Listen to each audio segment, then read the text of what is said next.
We play with the golden dawn. We play with the silver moon.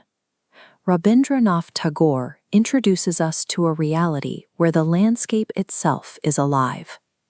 The clouds and the waves have voices, and they spend their days inviting a young child to leave the shore and join their games. This animate world was the creation of Rabindranath Tagore, an architect of the dreamscape, and the first non-European to win the Nobel Prize in Literature. He layered complex spiritual ideas beneath the simple language of childhood wonder. In Clouds and Waves, Tagore diagrams a specific tension. On one side is the magnetic, outward pull of the infinite sky and sea. Pulling back is the inward force of home, offering warmth and safety. A young child stands at the center of these forces, a small figure deciding between the vastness of nature and his mother's immediate presence. By following the child's reactions to these dreamscapes, we decode how he navigates this tension. Clouds and Waves serves as a map for how the mind resolves this struggle between the desire for boundless adventure and the need for ultimate security. The first invitation comes from above. The child looks up into the first dreamscape, the clouds. The clouds promise a life of endless play, moving between the light of the golden dawn and the silver moon. They offer an existence defined by pure, carefree elevation, a game that begins at waking and lasts until the day ends. The child is tempted, yet pragmatic. He asks a physical question about a metaphysical space. But how am I to get up to you? The clouds provide a path, telling him to reach toward the sky, but the child chooses the ground. He tells them, "My mother is waiting at home." Instead of simply walking away, the child solves the problem. He invents a way to have both the sky and the home at the same time. He uses metaphor as a creative tool to bridge the distance to his mother. He makes a counteroffer. "I shall be the cloud, and you the moon." He imagines covering his mother with both hands, taking on the protective, expansive role of the clouds while staying close to her. This metaphor allows the child to reject the physical journey into the sky without losing the playfulness the clouds offered. He pulls the magic of the heavens down to the housetop. Through his imagination, the child anchors the sky to the domestic life of the family. The second invitation shifts the child's focus horizontally toward the edge of the sea.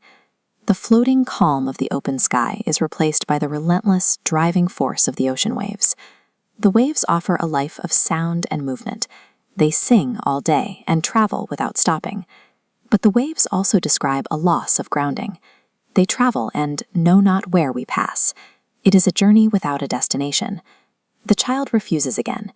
He cites his mother's totalizing presence as the reason he must stay. He says his mother wants him at home in the everything. He defines her presence as an all-encompassing environment, a home that follows him wherever he goes. This refusal isn't a result of fear, but an expression of creative love. He tells the waves he has a better game, initiating a second transformation. In this new metaphor, the child becomes the wave, and his mother becomes the shore. He imagines rolling toward her and breaking upon her lap with laughter.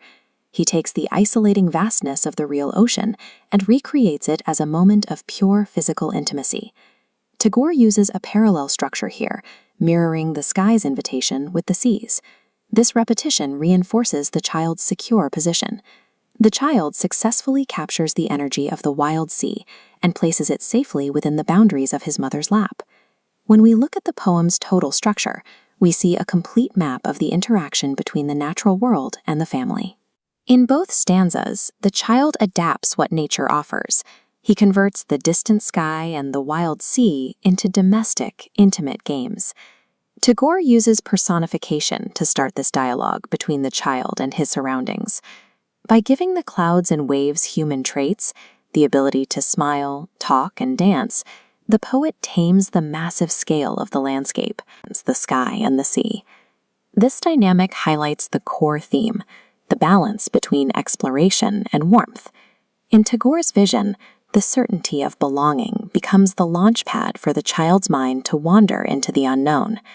The tension between the horizon and the hearth mirrors a broader human struggle. We all have to find a way to balance the desire for independence with the human need for a home. We use our own creativity to bridge the gap between where we stand and the vast world waiting for us. The poem returns us to the beach and the sunset. Tagore suggests that the most magical worlds we can explore are often those constructed safely within the embrace of the people we love.